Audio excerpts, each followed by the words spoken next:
That's right. He's still fast asleep in the cave, deep down under the big factory.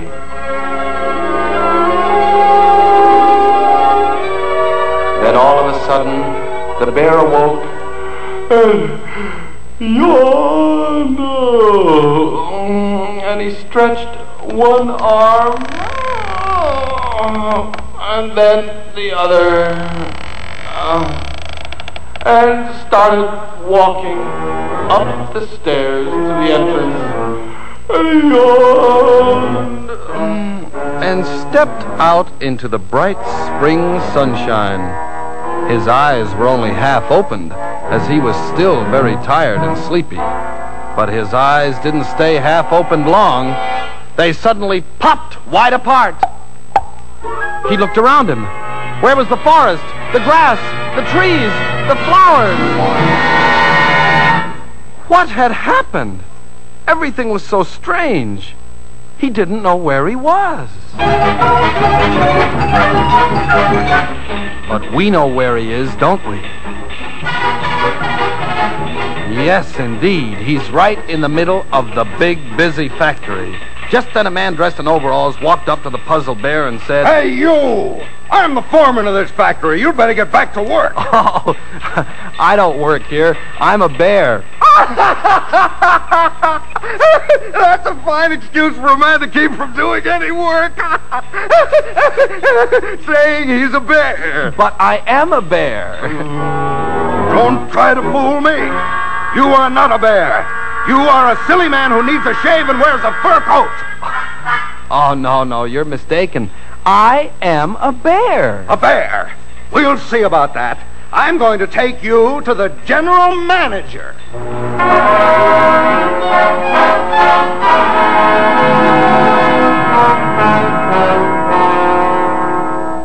And that's just what he did.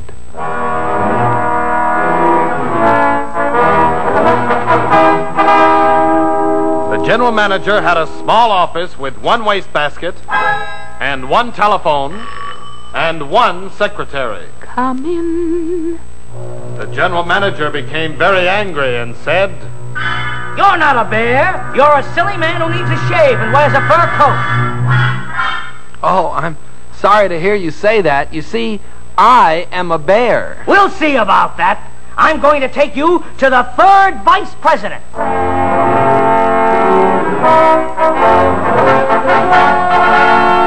The third vice president had a much larger office with two wastebaskets and two telephones and two secretaries. Come in. Come in.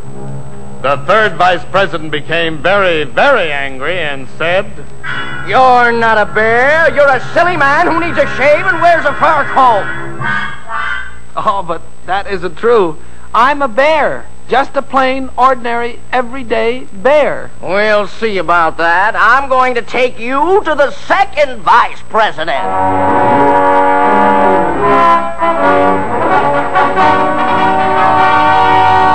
The second vice president had a much, much larger office with three wastebaskets and three telephones and three secretaries. Come in. Come in. Come in.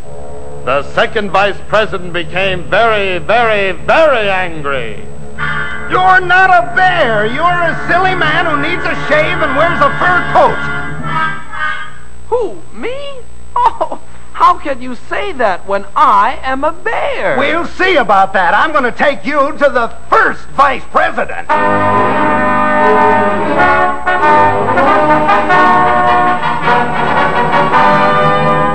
The first vice president had a much, much, much larger office with four wastebaskets and four telephones and four secretaries. Come in. Come in. Come in. Come in. The first vice president became very, very, very, and very angry. You're not a bear. You're a silly man who needs a shave and wears a fur coat. Oh, this is a dreadful error, you know, because ever since I can remember, I've always been a bear. We'll see about that. I'm going to take you to the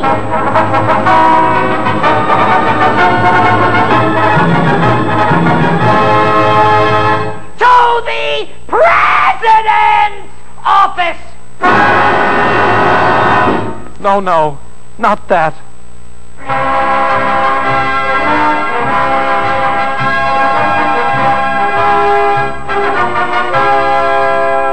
The President had a much larger office. In fact, he had the largest office in the whole world, with 5 wastebaskets With tassels on them. and 5 telephones and 5 secretaries. Come in, come in. Come in, come in. Come in, come in. Come in.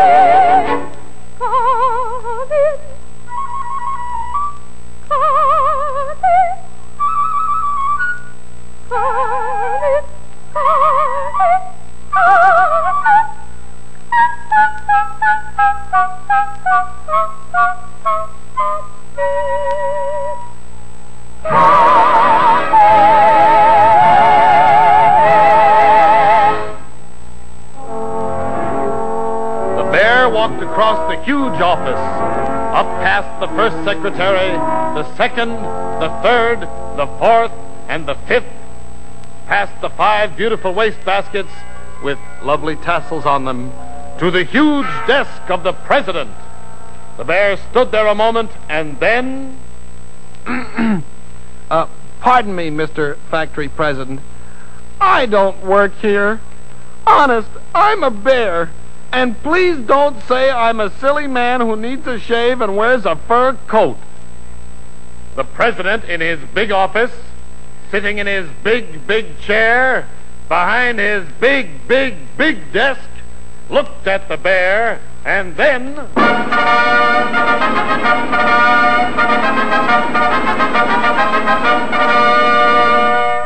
The President spoke.